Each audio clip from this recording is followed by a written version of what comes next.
দয়া করে শোনেন বন্ধু, অনুরোধ, আল্লাহর সাথে রাজনীতি করেন না। লেখাপড়া জানে না, সাধারণ সরল প্রাণ ধর্মপ্রাণ মানুষের সাথে রাজনীতি করেন, কিছু রাজনৈতিক ফায়দা পাবেন।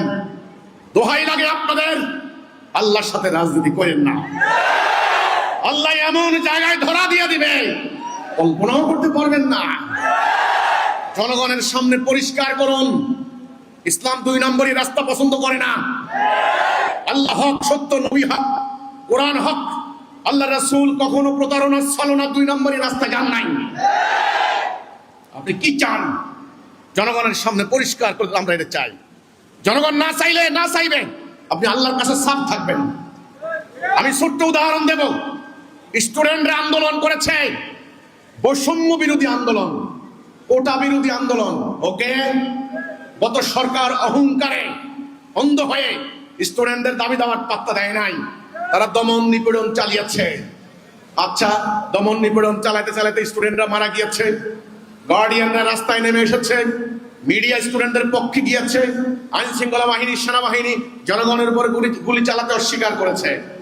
পরিণতি, গণ অভ্যুত্থান হয়েছে, গণ আন্দোলন হয়েছে, গণ সংগ্রাম হয়েছে, সরকার পালিয়ে গেছে। আপনারা কি করলেন? এর ভিতরে ঢুকে পড়ে আপনারা যা খুশি তা করলেন। আপনারা বললেন কি ইসলাম কায়েমের রাস্তা খুলে গিয়েছে, এই কথাটা বললেন। কেন ইসলামের আদর্শ কি এত দুর্বল? আল্লাহ কি এত দুর্বল? ধর্মকে কেন, ইসলামকে কেন আপনারা অসহায় করছেন? ইসলামকে কেন আপনারা প্রতারণার বস্তুতে পরিণত করছেন? ইসলামকে কেন আপনারা সন্দেহের জায়গায় নিয়ে যাচ্ছেন? এজন্য পরিষ্কার করে বলতে হবে কি চান। হিজবুত তাওহীদ মাঠে ময়দানে কৃষক, শ্রমিক জনতার কাছে যে কথা বলে, স্টুডেন্টদের সামনে যে কথা বলবে, সাংবাদিকদের সামনে সে কথা বলবে, এবং আন্তর্জাতিক মহাজনদের সামনে সেই কথা বলবে। একই কথা হাসরের দিন বলা হবে।